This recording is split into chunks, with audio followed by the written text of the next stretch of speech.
Morning right now. I just got back from basketball. I showered real quick, but it's still hot. So if I look sweaty, there you go. Speaking of sweaty, I just got back from Las Vegas. Man, 115 degrees.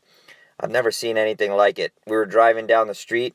Two coyotes are just standing there in the shade. It's like, it's too damn hot. They don't even care. There are people driving by and looking at them.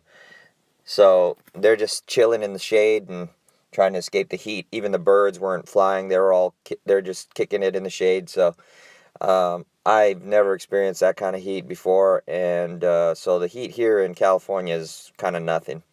It's it's what, almost 2 o'clock in the morning, and it's still about 80 degrees outside. I'm sweating, but that's okay. But anyway, so this video is to follow up like exactly what I said I was going to talk with you guys about. Some of you guys on Steemit and Facebook. I said I'd cover the flash crash that happened in silver. Silver, honestly, is really, really a manipulated asset. Silver and gold are really manipulated compared to other assets because historically that's where people flee to escape government manipulation of the economy and the money. And the government knows their history, so they have gone in, and now that we have things like futures and options, these are derivatives, and probably some other derivatives, plus leases and things like that, they can go in and manipulate markets. They can drop the price of silver in a couple seconds, and they can buy it back up again. They'll buy the physical side. They'll drop the price on the paper contract side, meaning they'll sell more silver than actually is there to sell, so the price drops, and then they'll come in on the other side and they'll buy the physical metal, and it brings it back up. But effectively what they're doing is they're manipulating the price so that they can get a price advantage on silver. So silver already, to me, is a low price for what it should be doing right now. Gold also, but they are extremely suppressing the price so that they can get a steal on the asset. A lot of people don't understand what's going on there because they don't trade in those markets, and they don't understand how manipulated it can be.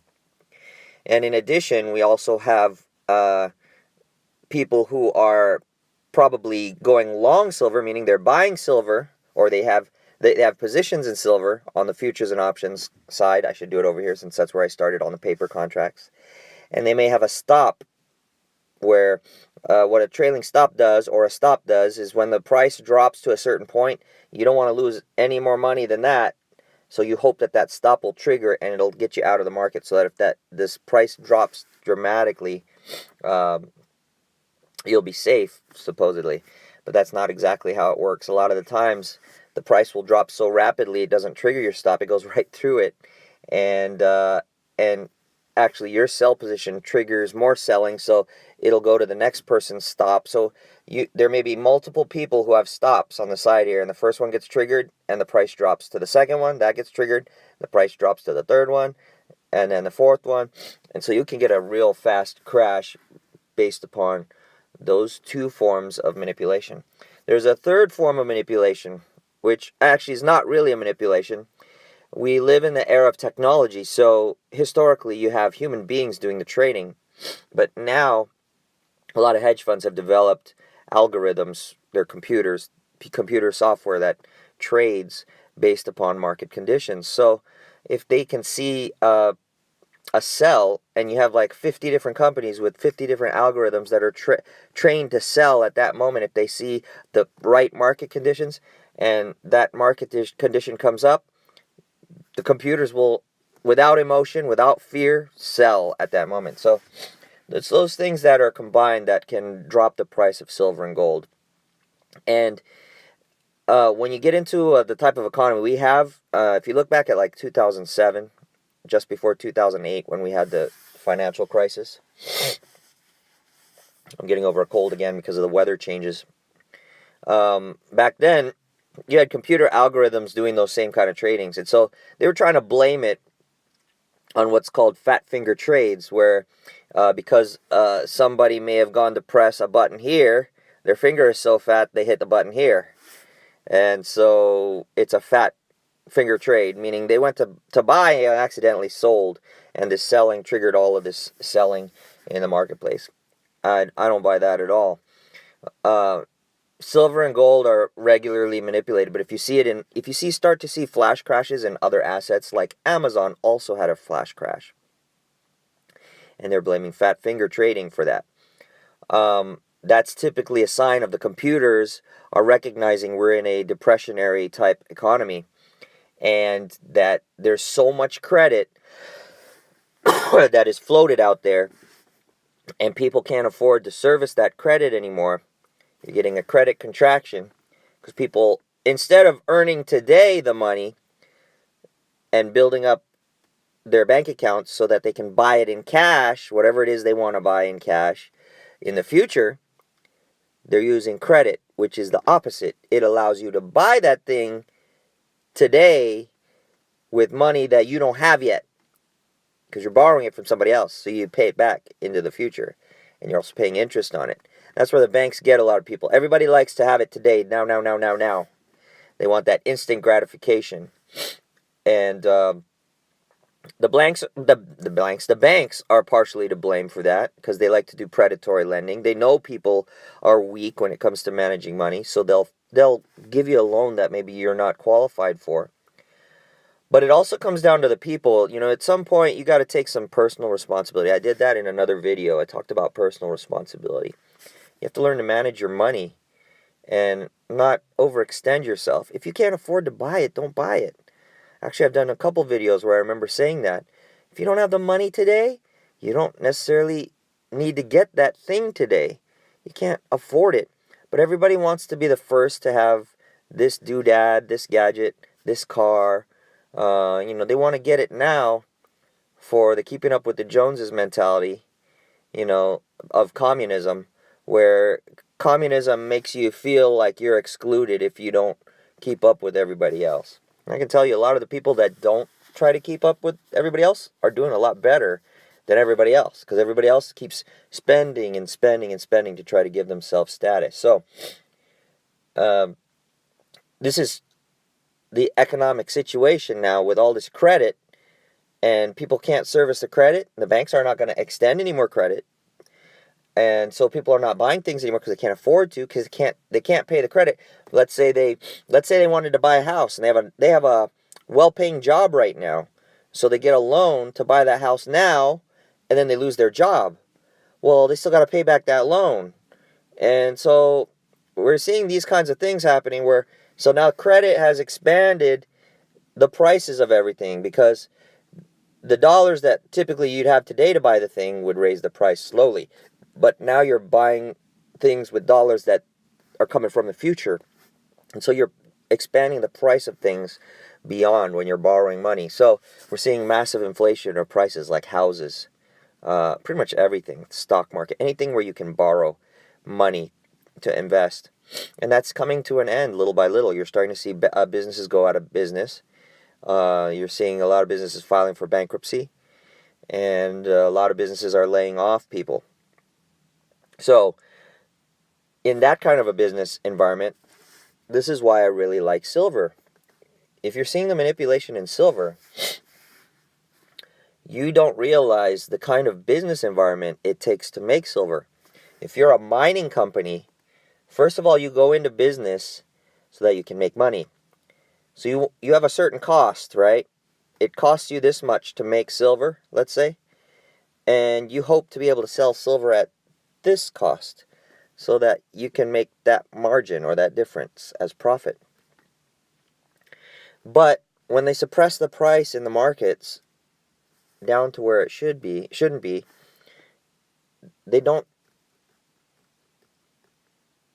suppress the costs of doing business at the same time. And so what's happening is producers are not producing enough silver. I really, really like silver. I'm telling you, do not buy silver ever when it goes up. If you missed out, you missed out. That's your problem, because you'll get wiped out if you buy it at a high and then you see one of these flash crashes, because you'll see that now just because of the way the market is. The other thing is these cryptocurrencies are taking some of that demand for the silver. So people are going into cryptocurrencies because they're frustrated with the manipulation in the silver market. The only difference, though, is I like cryptocurrencies, but you don't own anything. You don't hold anything. With gold and silver, you actually can possess it, and you can have something physical there so that if everything falls apart, you still have that gold and silver. I'm not saying don't invest in cryptocurrencies, but don't put all your money into cryptocurrencies if it's a preservation of wealth that you're seeking. I would put it into silver and gold at a low price. Let them drop. Buy them at the massive drop and let them go up. Don't ever buy it when it goes up again. Doesn't matter what's going on. If it takes off to like, silver takes off to like $1,000 an ounce, c'est la vie. It's over. Don't set yourself up to be robbed by the banks, because they'll do that. They'll buy it up to sucker you into the market. And then as soon as you get in at the top, they'll sell and wipe you out. So, anyway, you have this cost for producing silver. The price doesn't justify doing business. It's not feasible, economically feasible anymore to search out, explore, mine, refine, and produce these silver bars or the silver bullion. And so a lot of the silver companies have taken loans because their businesses are hurting. And they'll go into another type of metal where they try to offset their costs and still try to bring in some income, because there are other metals that aren't as heavily manipulated as silver and gold, because silver and gold are precious metals. They're considered money. And so the banks want to prevent people from going into that so that they keep their banking system afloat. So this is what I've been saying. There's two systems. We're seeing the old system like crashing. It's falling apart because the paradigm is out of date. And you have this new system coming. But the old system is the power-hungry one, and they want to keep their power. They've been in power so long, they're fighting and fighting to keep their control over the decentralization that's coming. And fortunately, with Donald Trump and Vladimir Putin, we're starting to see a little bit of moving away from that. Because Putin is not part of that group, and Trump is not part of that group. And so they have a chance to get rid of this old system that doesn't understand what's going on, doesn't understand why it's destroying itself because of its trying to cling to power. They're crushing their own power. They're crushing their own system. And we're starting to see a movement away from that, and a lot of friendship between our country and Russia and our country and China. And you see media keep trying to push this Russian collusion thing. You know what? If we can get along with Russia and not go to war with them, great. People think we're going to go to war with Korea. Ain't going to happen. I said that from the beginning. It ain't going to happen, because if Kim Jong-il is Kim Jong-il is dead. If Kim Jong-un is stupid enough to fire a ballistic missile that takes out part of the United States, our fleets parked right outside the peninsula there, and they got all their missiles targeting North Korea.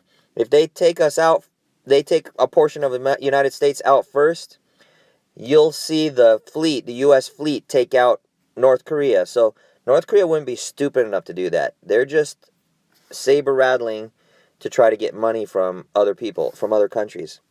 So don't worry about North Korea. In fact, what's going on with North Korea is actually a blessing in disguise, because now U.S. can now have relations with China and Russia and South Korea and Japan and all the surrounding areas to get a control over North Korea and perhaps get them to stop their nuclear ambitions and bullying. So that's the way I see things. I don't really want to talk too much more about anything else because this video is already long enough as it is, and I'm tired. I got a headache. This heat is a lot. I played basketball. I'm out of shape, and the exercise was good for me, and I'm tired. So getting old, I know I'm going to wake up sore, so I got to go stretch before I go to bed. But I hope you guys have a good week. If anything pops up where I do a commentary video, you'll know about it because I'll put it up there. God bless you guys, and take care.